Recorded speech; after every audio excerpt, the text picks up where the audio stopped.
Bueno, lo que vamos a resolver hoy es el problema 1 de la guía 1 de Física 2, en donde vamos a abordar problemas de más de una partícula. Es decir, en Física 1 y en la guía de repaso que estuvimos haciendo hasta ahora de Física 2, lo que hicimos fue estudiar ya sea la oscilación del péndulo en un plano, o sistemas en donde había una partícula unida a un resorte de manera tal que ese sistema tenía su movimiento oscilatorio, ya sea considerando el amortiguamiento o el caso de forzado según correspondiera. Ahora, la idea es ganar complejidad sobre el problema y empezar a aumentar los grados de libertad de este sistema, aumentando, por ejemplo, la cantidad de partículas que componen este sistema unidas con resortes. En este sistema en particular nos plantean que tenemos ausencia de gravedad, ¿sí?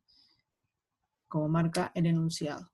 Entonces, lo que vamos a hacer es redibujar este esquema al esquema que estamos viendo a continuación, en donde el sistema oscila sobre el eje X, ¿sí? Engarzado en algún riel, de manera tal de no poder moverse de ese eje, y sin rozamiento. Bien, entonces, ¿qué es lo primero que tenemos que hacer cuando nos enfrentamos a este tipo de problemas? Al igual que en Física 1, lo que necesitamos es reescribir las ecuaciones de movimiento, ¿sí? Entonces, vamos a utilizar la siguiente estrategia que recomiendo para poder realizar estos problemas, que es la siguiente. Nosotros vamos a tener ahora dos ecuaciones de movimiento, una correspondiente a la masa 1 y otra correspondiente a la masa 2, ¿sí? Entonces, para poder escribir la ecuación de movimiento correspondiente a la masa 1, lo que vamos a hacer es dejar la masa 2 quieta y solo sacar de su posición de equilibrio a la masa 1, ¿sí? Entonces, lo que vamos a ver es cuáles son las fuerzas que están involucradas sobre la masa 1, ¿sí? En principio tenemos dos. Por un lado, la fuerza correspondiente al resorte de la izquierda, que en este momento lo que está haciendo es tratando de volver a la masa a su posición de equilibrio, porque el resorte está estirado, denotándolo como una fuerza elástica 1, ¿sí? El resorte de la izquierda, perdón, de la derecha, también realiza una fuerza hacia el mismo sentido que el anterior, porque en este caso este resorte está comprimido. Así que ambas fuerzas elásticas, en este caso particular de masa estirada, van a tender los dos en la dirección opuesta al eje X. Entonces, ¿cómo vamos a escribir la ecuación de movimiento para la masa 1? Para la masa 1 vamos a tener una ecuación de movimiento, m1 por x1 2 puntos, tal que primero vamos a intentar escribir el resorte de la izquierda. Su forma, ahora después vamos a ver cómo es el signo que acompaña esta expresión, es sencilla, es la que conocemos de Física 1, que es K por X menos L0, X1 menos L0, porque corresponde a la posición de la partícula 1. Cuando queremos estudiar cuánto está comprimido este resorte, lo que tenemos que notar es lo siguiente.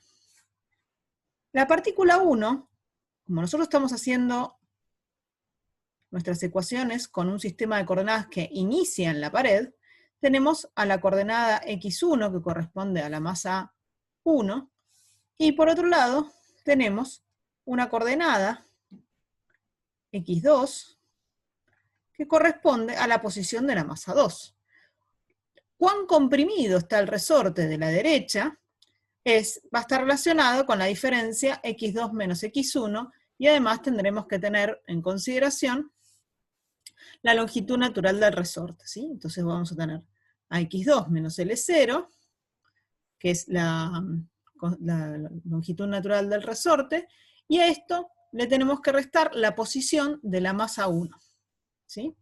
Ahora nos queda estudiar qué signos corresponden adelante de cada fuerza.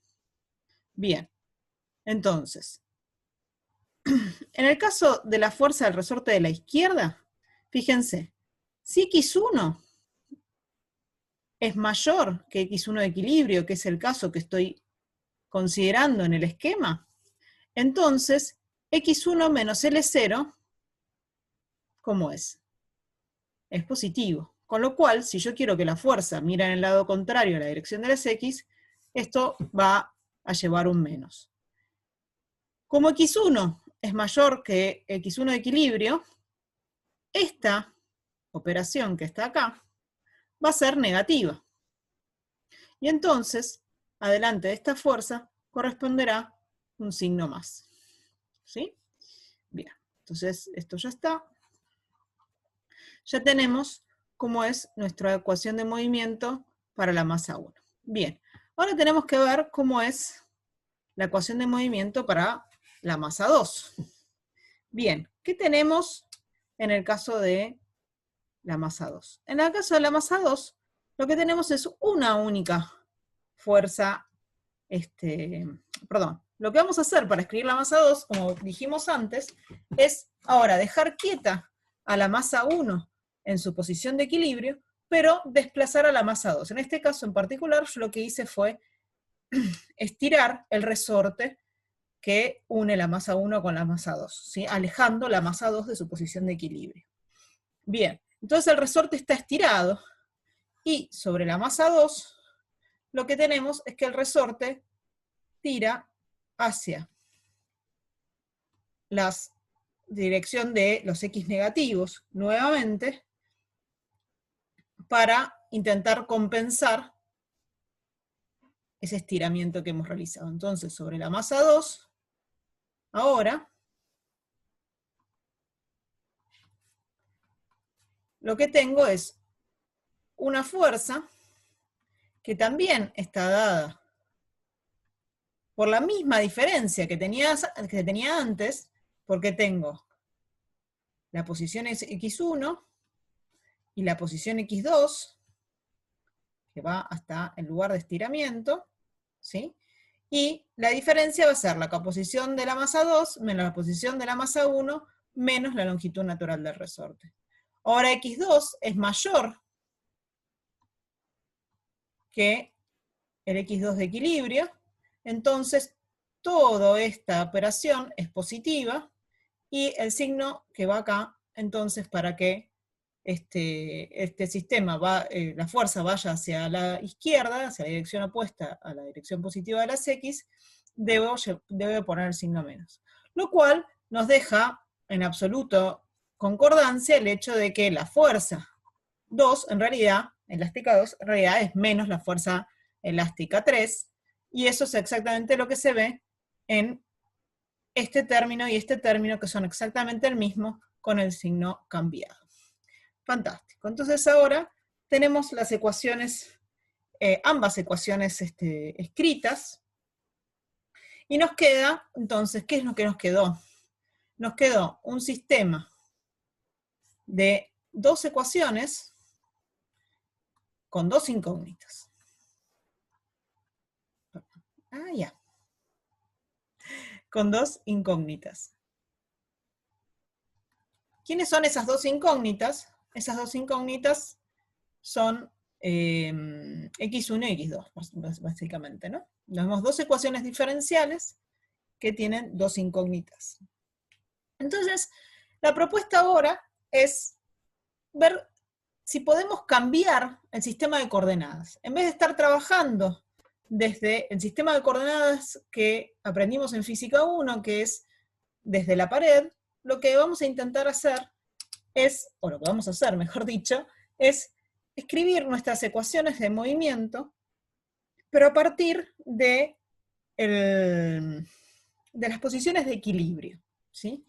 Esto nos va a simplificar nuestras ecuaciones diferenciales. Estas ecuaciones diferenciales que nos quedaron escritas acá, tienen términos que dependen de X1 y de X2, que hacen que estas ecuaciones, además de ser dos ecuaciones con dos incógnitas, están cruzadas, ¿sí? O sea, necesito trabajar con ambas ecuaciones para despejar X1 y X2. Pero además, nos deja un término independiente, que depende de L0, que a veces puede ser un poco fastidioso. Entonces, si uno hace un cambio, ¿sí? Entonces ahora vamos a trabajar en un sistema de coordenadas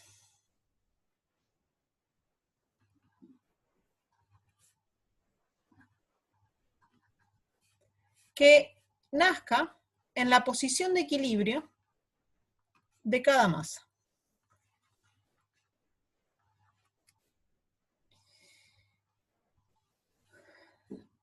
A esas nuevas coordenadas, ¿sí? O sea, básicamente van a ser posiciones que arranquen desde acá y desde acá.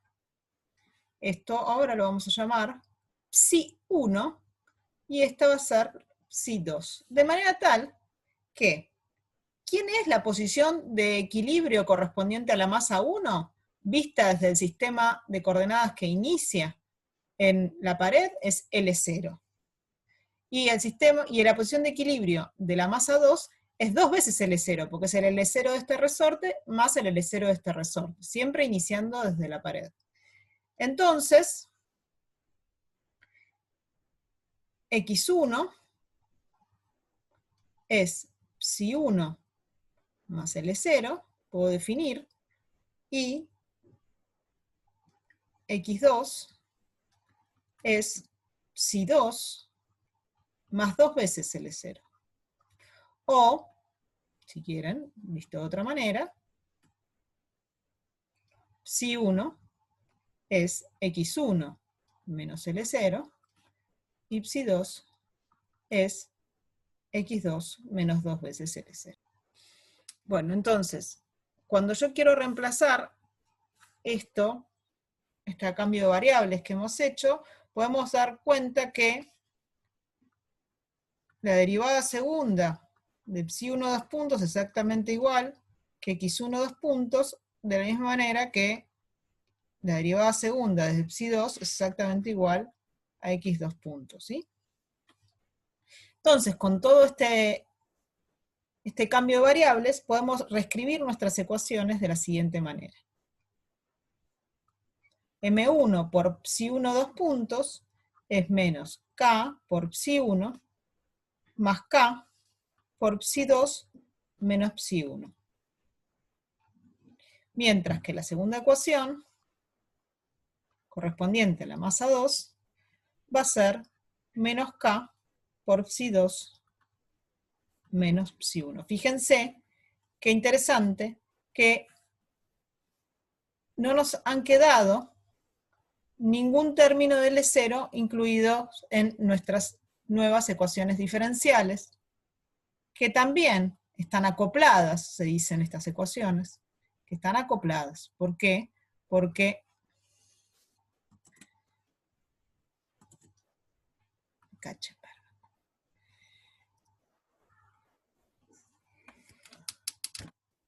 más difícil de lo que yo pensaba.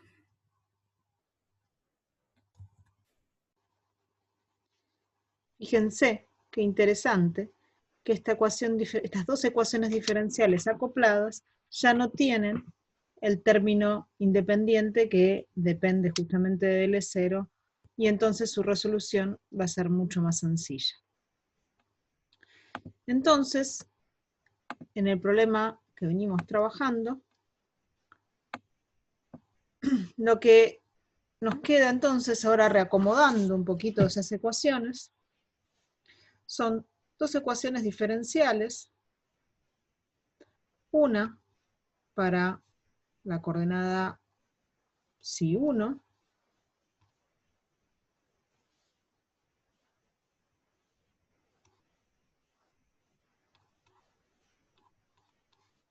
para la masa 1, mejor dicho, y otra para la masa 2.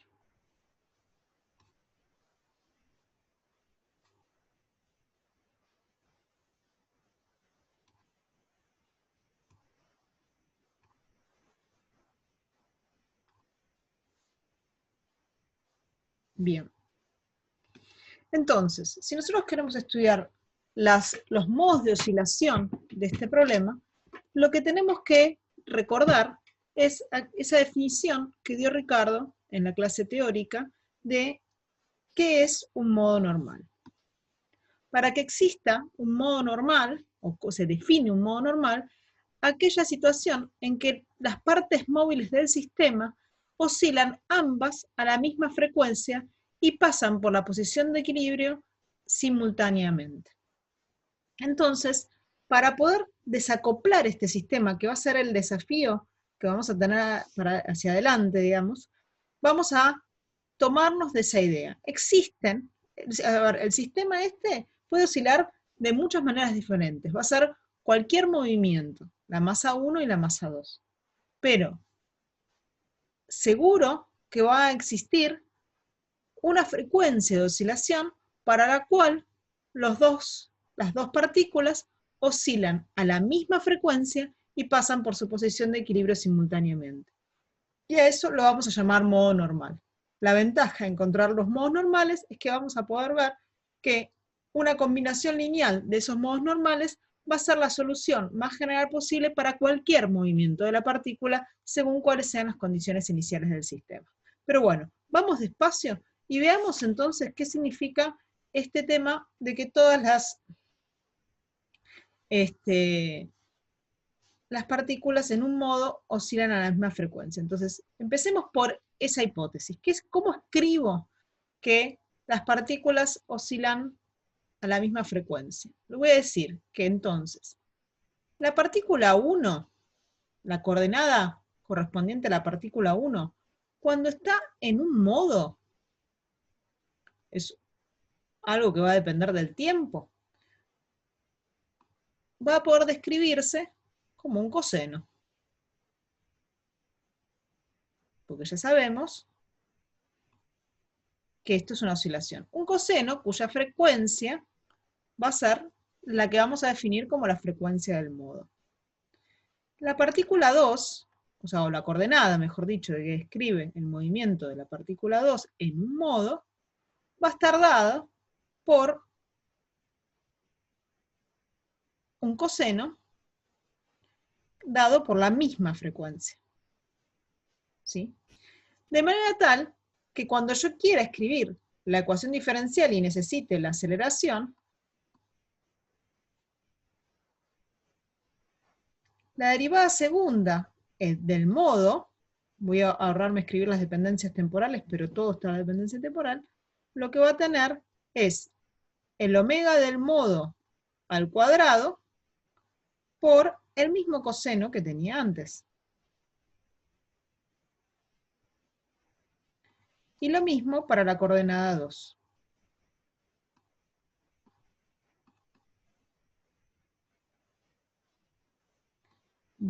Perdón, esto es una B.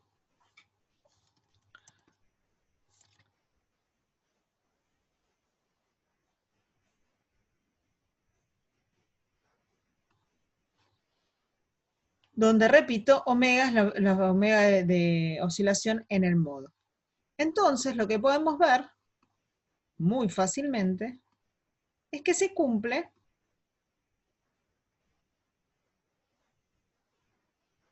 la siguiente relación.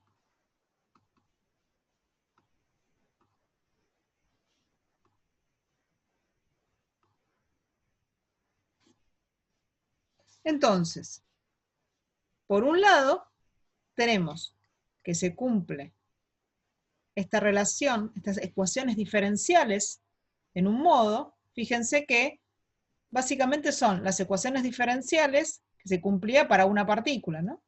Es la forma funcional de la ecuación diferencial es la misma. La derivada segunda es igual a menos una frecuencia al cuadrado por el desplazamiento de esa partícula. Bien, esto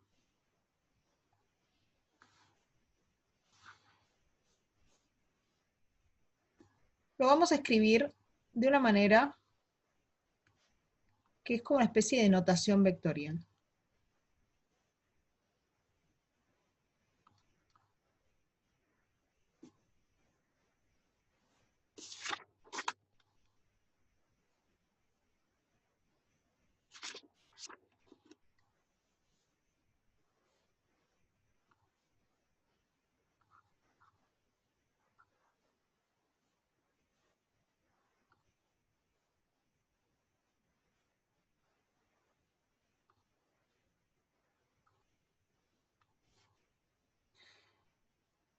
Y por otra parte, sabemos lo siguiente, de lo que hicimos antes,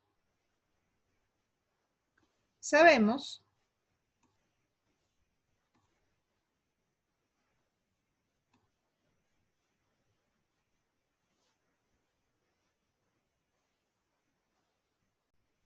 podemos escribir lo siguiente.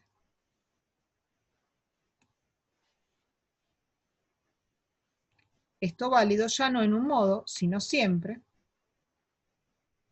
para cualquier movimiento de la partícula, y en particular para el movimiento en un modo,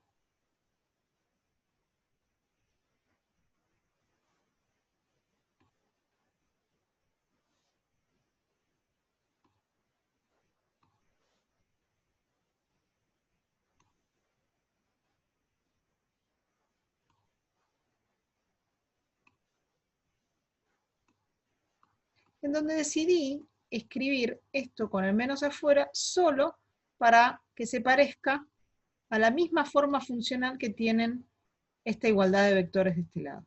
Entonces básicamente uno puede decir que puede escribir estas ecuaciones diferenciales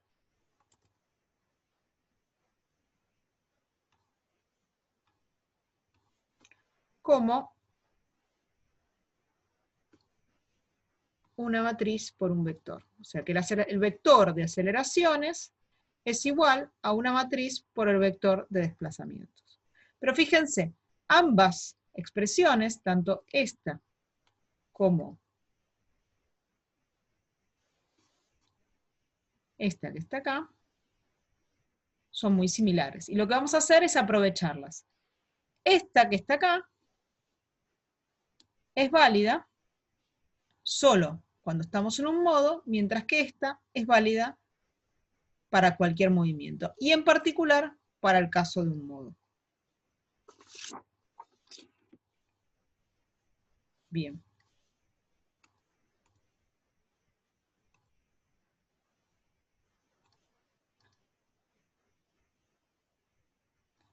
Entonces,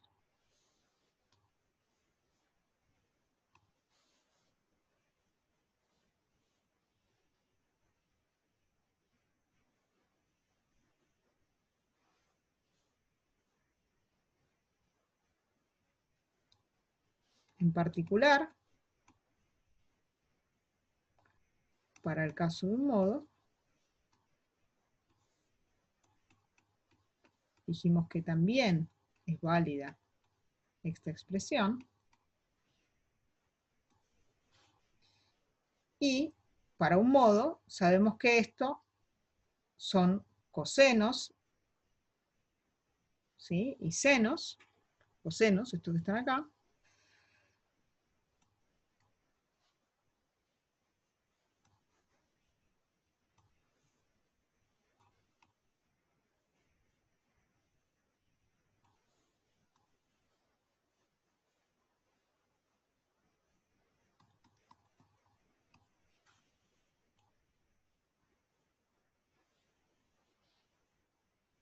y que de este lado, por otro lado, también era válido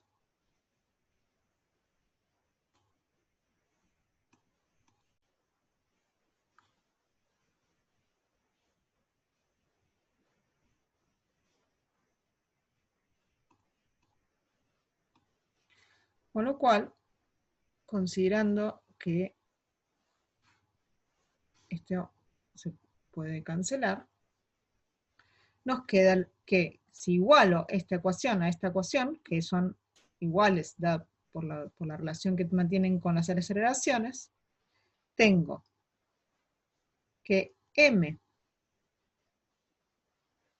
menos omega m cuadrado por la identidad que corresponde, si lo agrego, la matriz identidad, para que esta resta tenga sentido en cuanto a dimensiones, por el vector AB, esto tiene que ser idénticamente 0.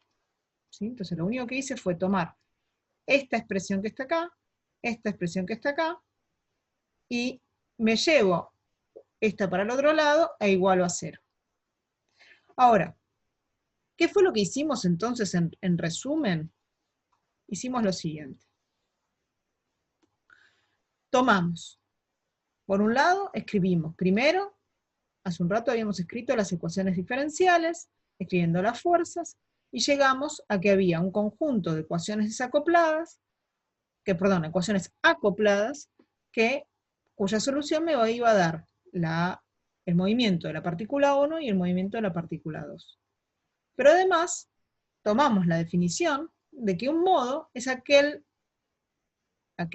movimiento en el cual las dos partículas oscilan a la misma frecuencia y pasan por la posición de equilibrio al mismo tiempo. Entonces escribimos esa definición de modo, utilizamos esas expresiones que habíamos encontrado al principio de la clase, las combinamos y llegamos a la cuenta de que esos modos van a tener solución cuando esta igualdad se cumpla. Entonces, cuando esta igualdad se cumple, esta igualdad se va a cumplir si y solo si el determinante de m menos omega cuadrado en el modo, por la identidad, es idénticamente 0. Y esto, aquí es el punto en donde tienen que recuperar aquellas enseñanzas de álgebra del CBC, en donde veían los conceptos de autovectores y autovalores. Porque esto no es más que encontrar los autovalores que van a corresponder a omega cuadrado, ¿sí? Acá, en álgebra del CBC, ustedes ponían que los autovalores, se encontraban los autovalores para una matriz M, y esos autovalores se llamaban lambda. Una vez que ustedes hacían este determinante, encontraban lo que se llamaba el polinomio característico, que es lo que vamos a hacer ahora para el problema que tenemos, y encontraban los autovalores lambda, y con esos autovalores lambda podían encontrar los autovectores correspondientes. Ahora nuestros autovalores entonces se van a llamar omega cuadrado. Bien, entonces, ¿cuál es nuestro polinomio característico para la matriz con la que veníamos trabajando? ¿Sí? Entonces, la matriz con la que veníamos trabajando es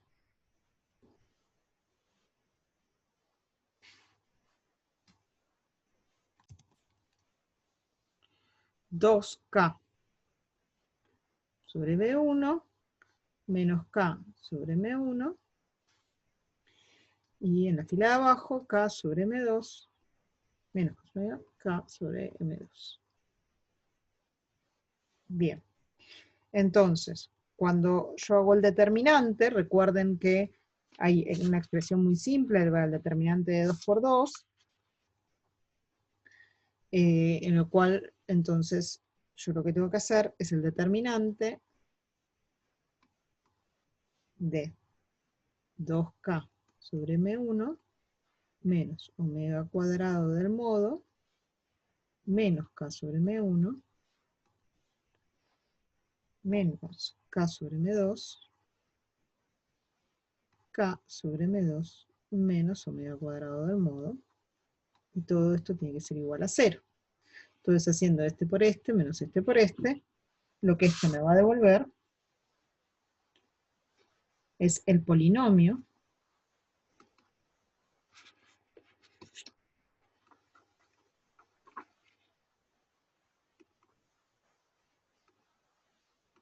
característico, que es menos 2k más omega cuadrado menos k sobre M2, perdón, más omega del modo al cuadrado menos k sobre M1 por M2, y esto va a ser igual a 0. Bien, acá por una cuestión de practicidad vamos a usar el dato que nos entregaba el problema. El problema nos decía que la masa 2 tenía 2/3 de la masa 1. Entonces, a M1 lo vamos a llamar M, mientras que a M2 lo vamos a llamar, por dato del problema, 2/3 de M1, es decir, 2/3 de M.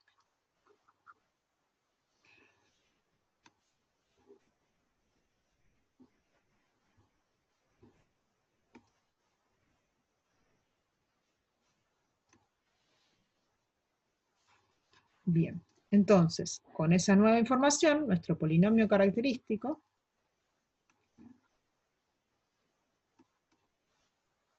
va a estar dado ahora por lo siguiente.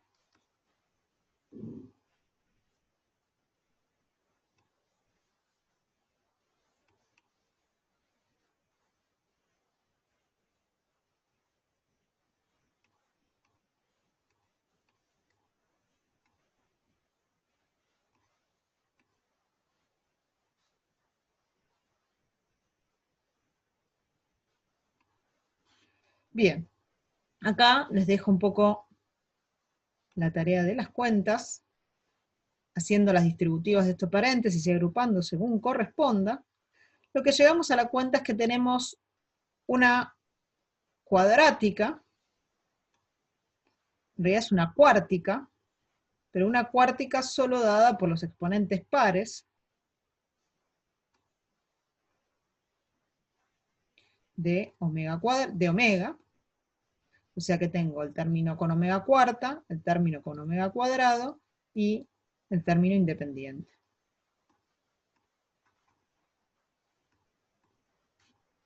Y esto, resolviendo esta ecuación, nos quedan dos modos posibles, ¿sí? Un modo tiene una frecuencia de oscilación dada por omega, una frecuencia de oscilación al cuadrado, dada por 3k sobre m, y otra dada por k sobre 2m. ¿Sí? Perdón. Acá me equivoqué. Esto es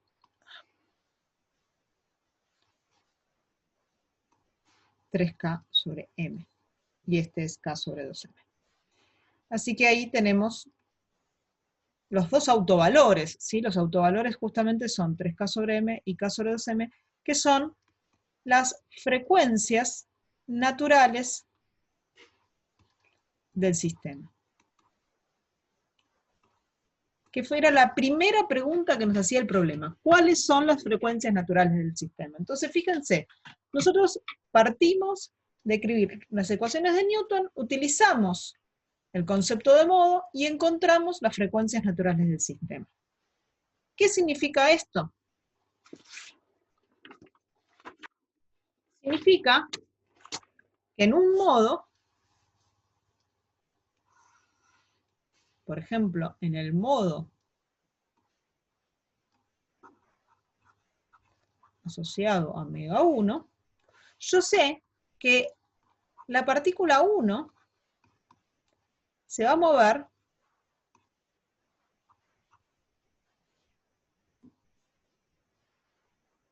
así, con omega 1, entonces dado por 3k sobre m, como dijimos antes, y la partícula 2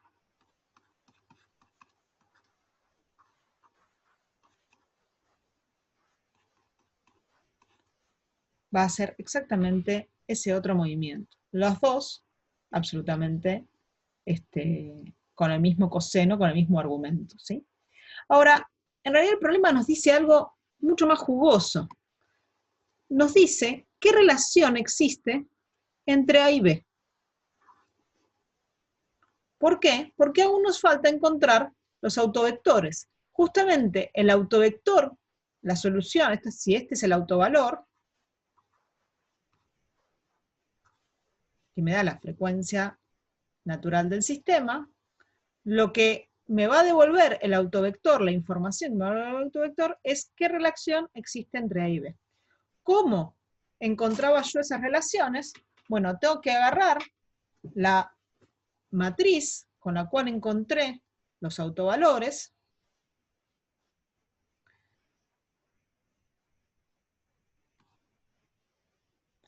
y donde decía omega cuadrado, voy a escribir el valor del omega, esto va al cuadrado, perdón, el valor del omega cuadrado que estamos usando.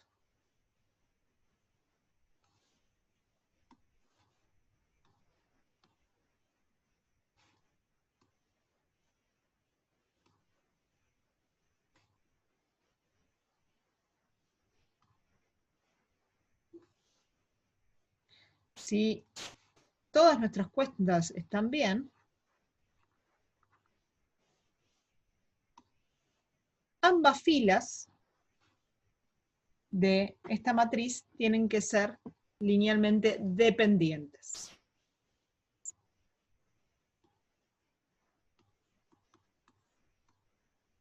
Así que con solo utilizar una de ellas, ya tengo la relación que, puedo encontrar la relación entre A y B. Bien, esta suma que está acá, me da K sobre M, así que K sobre M por A tiene que ser igual, a K sobre M por B, tiene que ser igual a 0. Lo que hice fue hacer esto, que da K sobre M, por A, más K sobre M por B, e igualarlo al primer elemento del vector 0, 0. Con lo cual, nos dice esto que B vale menos A. Es decir, que nuestro autovector, en este caso, es el menos 1, 1.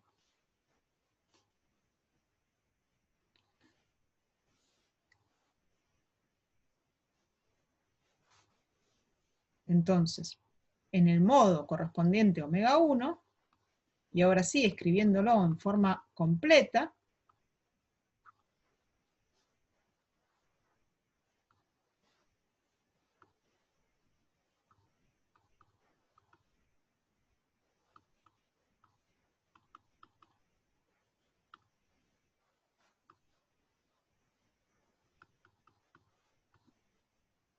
las partículas 1 y 2 se mueven de esta manera. Lo que nos está diciendo el problema es que se mueven absolutamente en contrafase.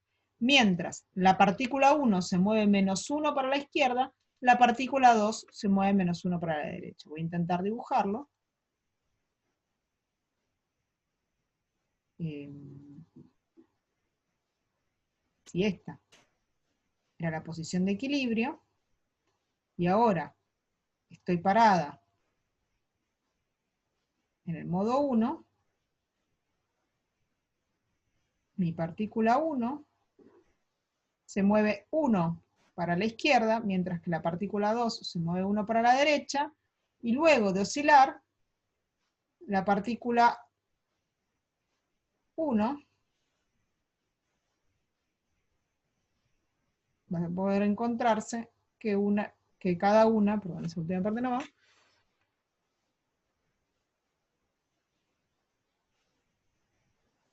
este se comprime 1 para la izquierda y este se estira 1 para la derecha. Todo el tiempo las dos partículas están en contrafase. Si queremos ver el modo correspondiente a la otra frecuencia, ¿sí?, que era K sobre 2M, y hacen todo el proceso que habíamos hecho antes de encontrar el autovector, reemplazando la frecuencia en la matriz, van a encontrar que la relación entre A y B está dada por 3 medios de A es igual a B, lo que dice entonces que esto corresponde al autovector 1, 3 medios. ¿Sí? Recuerden que los autovectores son una familia de autovectores y cualquier múltiplo por el autovector que estoy definiendo va a ser también autovector de mi sistema. Entonces, si quiero escribir cómo se mueve la partícula 1 en el modo 2, ¿sí?, voy a encontrar que esto es A por el coseno del omega correspondiente al segundo modo,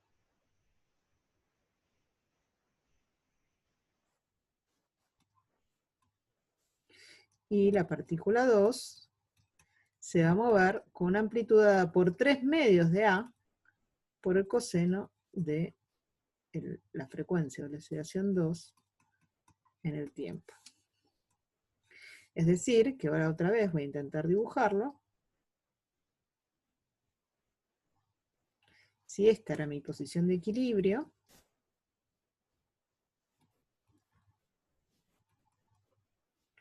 cuando la partícula A se mueve 1, vamos a estirar, la partícula A1, la partícula 1 se mueve 1, la partícula 2 se va a mover 3 medios, o sea, se va a mover 1,5 veces lo que se movió la partícula 1.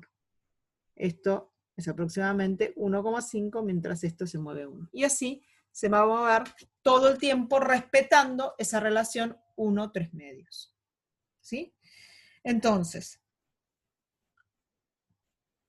los modos normales siempre se mueven a la frecuencia 1 o a la frecuencia 2. Entonces tenemos dos modos normales para un sistema de 2 grados de libertad y se cumple esta relación de frecuencias. Ahora, ¿cómo es la solución más general posible? O sea, no siempre voy a estar parada en un modo, ¿sí?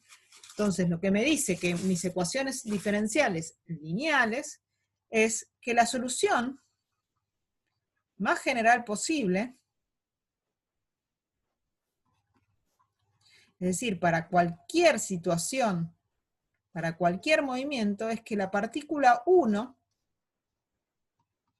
va a ser una combinación lineal del modo 1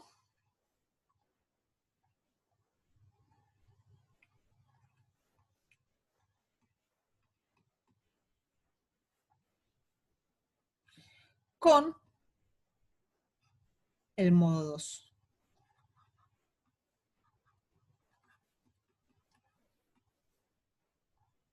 Cada uno con su frecuencia, su fase y su amplitud. Mientras que la partícula 2 también será una combinación lineal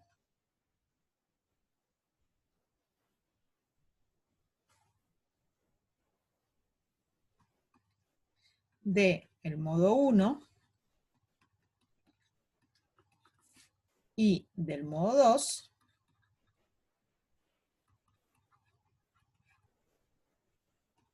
pero lo que voy a tener que hacer es respetar el autovector.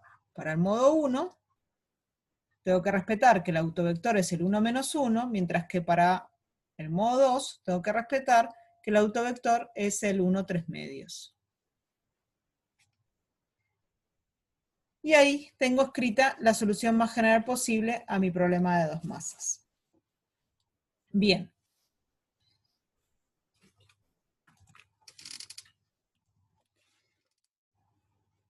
¿Qué nos queda por encontrar?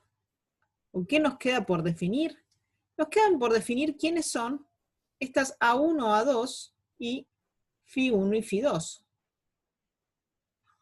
Perdón, acá es un 1 esto. Bien. Es decir, que tengo 1, 2, 3, 4 incógnitas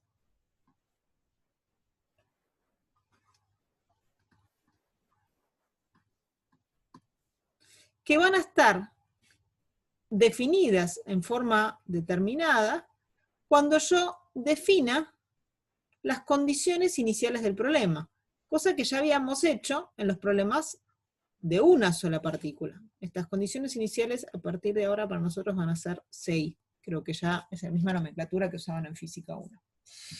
El problema en particular nos dice que la partícula 1, desde su posición de equilibrio, a tiempo 0 se mueve 1, mientras que la partícula 2 la dejan quieta, ¿sí? O sea, la dejan en su posición de equilibrio, y que todo el sistema parte del reposo. Es decir, que tanto la velocidad a tiempo 0 de la partícula 1 vale 0, y la velocidad en el tiempo 0 de la partícula 2 vale 0. Es decir, entonces, que estamos como queremos, porque tengo 4 incógnitas y 4 ecuaciones, que tendremos que resolver como querramos, ¿sí? Si ustedes resuelven esa tarea, se las dejo para que la resuelvan ustedes tranquilos, pero básicamente lo que tienen que ver es que a tiempo 0 a tiempo cero, me va a quedar el coseno de φ1 nada más, de este lado.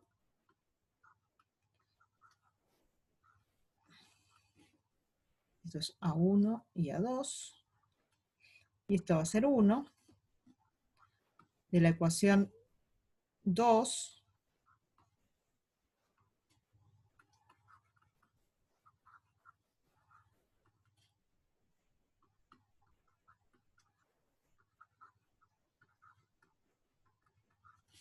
y para las velocidades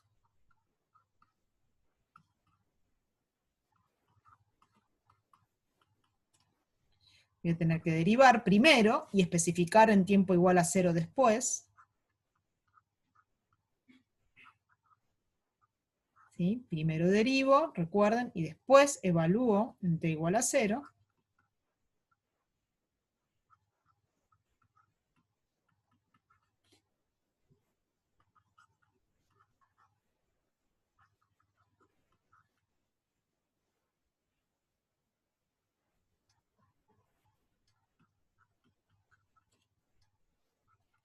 Chequen bien todos los signos, que me puedo equivocar. Pero básicamente este es nuestro sistema de 4 ecuaciones con 4 incógnitas. Cuando resuelven todo este sistema, les da lo siguiente.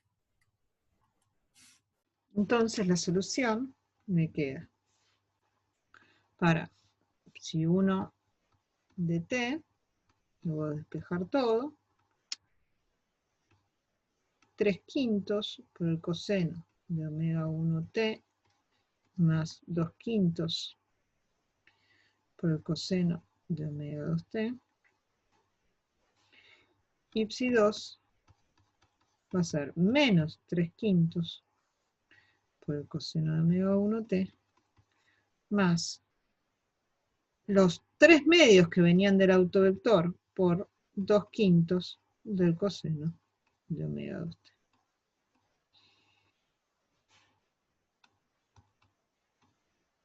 O sea que la fase correspondiente, la fase correspondiente al modo 1 me dio 0, la amplitud me dio 3/5, la fase correspondiente al modo 2 me dio 0, la amplitud me dio 2/5, y la partícula 2 respeta, por supuesto, la relación de amplitudes dada por el autovector. O sea que esto es menos 3/5 y estos 3 medios de la amplitud que tenía antes. Y esta es la solución que tengo en especial para el caso de las condiciones iniciales que nos plantea el problema. Nos cambian las condiciones iniciales que tenemos del planteo del problema, y entonces la fase y las amplitudes del movimiento van a ser diferentes. Pero las frecuencias naturales del sistema van a ser siempre las mismas.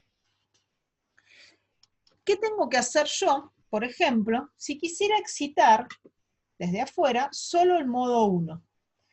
Yo podría yo encontrar alguna combinación de posiciones de las partículas tal que solo excite el modo 1? Bueno, seguro que si yo agarro a la partícula 1, que en su posición de equilibrio está ahí, y ahora la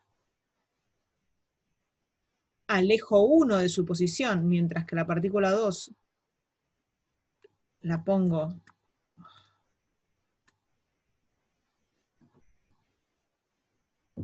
ahí, eso me va a excitar el modo 1.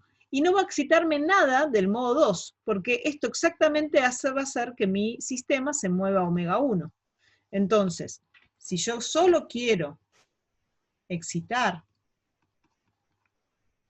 el modo 1, lo que tengo que hacer es decir que la psi1 a t igual a 0 tiene que ser exactamente igual a menos la psi2 a t igual a 0, y ambas, por supuesto, con velocidad 0.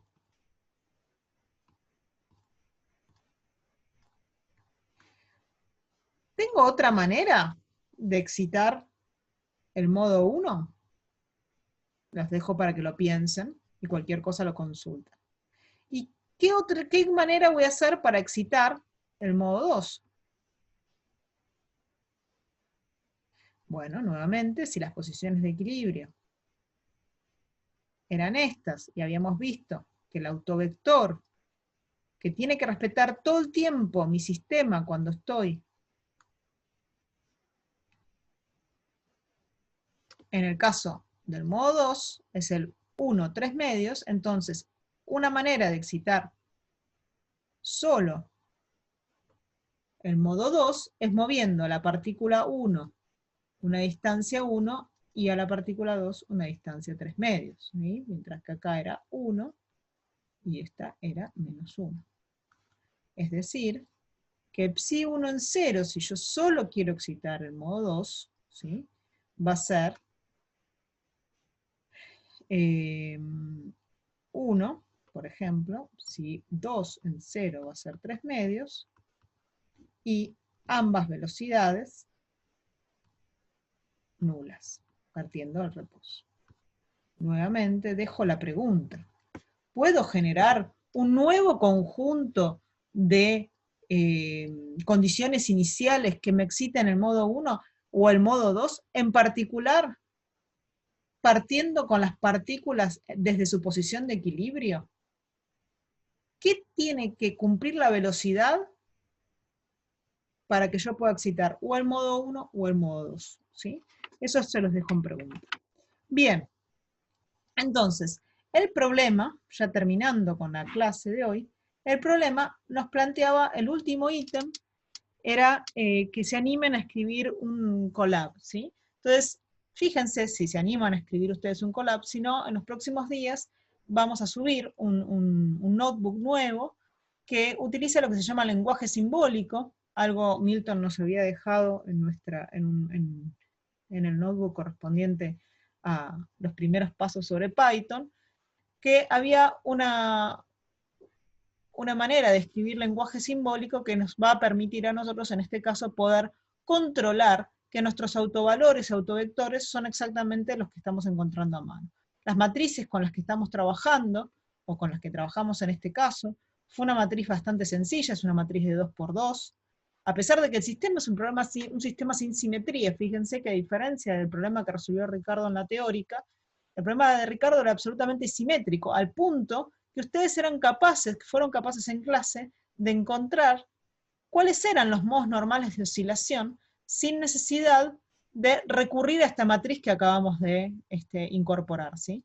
A esta resolución de autovectores y autovalores, sino que lo que habían hecho directamente fue darse cuenta que las ecuaciones de movimiento tenían tanta simetría que uno podía sumarlas y restarlas y desacoplar las ecuaciones muy fácilmente, mucho más fácilmente que ahora. ¿Pero por qué sucedía eso? Eso sucedía porque el problema que planteó Ricardo era absolutamente simétrico. Era un problema muy parecido a este, pero en donde las masas eran las dos iguales, los resortes eran todos iguales, ¿sí?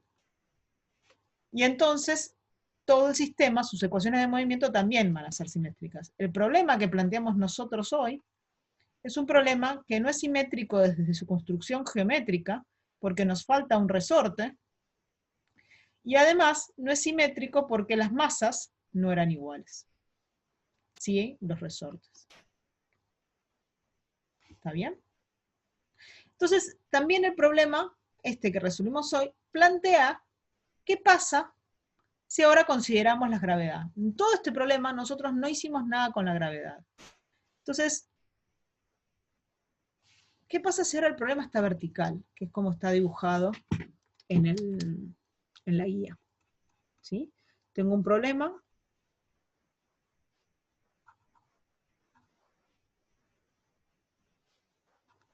Pero ahora sí está la gravedad. La pregunta es, ¿van a cambiar las frecuencias naturales de oscilación? ¿Va a cambiar la resolución del problema? Fíjense qué interesante. Si yo tuviera que escribir todo mi problema, como lo hacía en Física 1,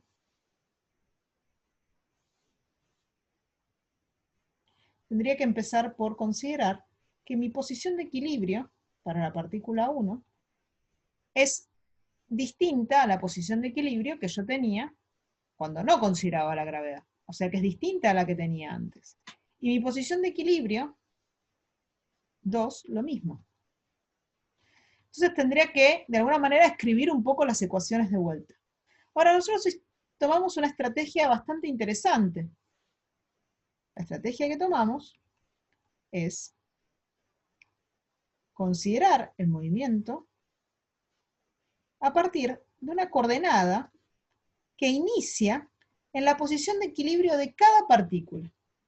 Entonces, no importa, y fíjense al punto, que nos desligamos de todos los parámetros independientes del problema cuando escribimos nuestras ecuaciones acopladas. ¿Sí? Vuelvo a escribir lo que escribimos hace un rato.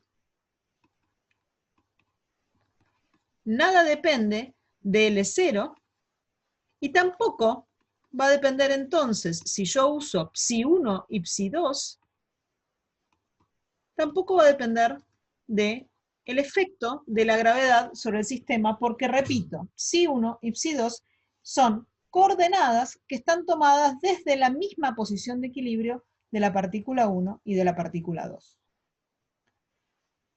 Dicho esto, significa que el sistema que tengo que resolver es el mismo, que claramente las frecuencias de oscilación omega 1 y omega 2, no van a poder cambiar. Y por supuesto que las frecuencias no van a cambiar porque mi posición de equilibrio vaya a cambiar. Lo que va a pasar es que van a oscilar alrededor de otra posición de equilibrio, pero no va a cambiar cuál es el valor de la frecuencia, ni cuál va a ser el autovector. Con lo cual, si 1 de t sigue siendo la misma, si 2 de t sigue siendo la misma. Si yo ahora, las cosas sí van a cambiar, en el caso eventual en que quiera volver a mis coordenadas x1 y x2. Ahí, cuando quiera volver a mi coordenada de x1 y x2, sí voy a tener que agregar el término que corresponde a la posición de equilibrio de cada una de estos a por el coseno, bla, bla, bla, bla, toda la solución que encontramos hoy, ¿sí? La solución más general posible que tenía el a y el b,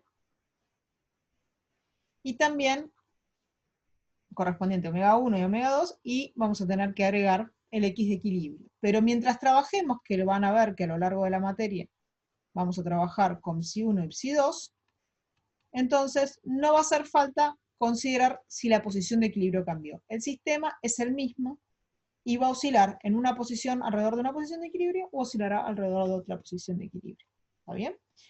Así que no es necesario resolver todo el problema otra vez para considerar el caso con gravedad. No obstante, si ustedes quieren y les da mucha más confianza, me parece algo interesante que puedan volver a plantear el problema desde la pared, con su posición de equilibrio, pasar desde la coordenada, la nueva coordenada que oscila alrededor de x1, y pasar a psi1 y psi2 y ver que realmente lo que van a obtener es este sistema de ecuaciones acopladas de la misma manera que lo hicimos hace un rato. Bueno, con esto los dejo y cualquier cosa me consultan ya sea por los foros o la página o el Twitter o en la próxima clase de consultas que tengamos vía Zoom. Saludo a todos y no se olviden de quedarse en casa.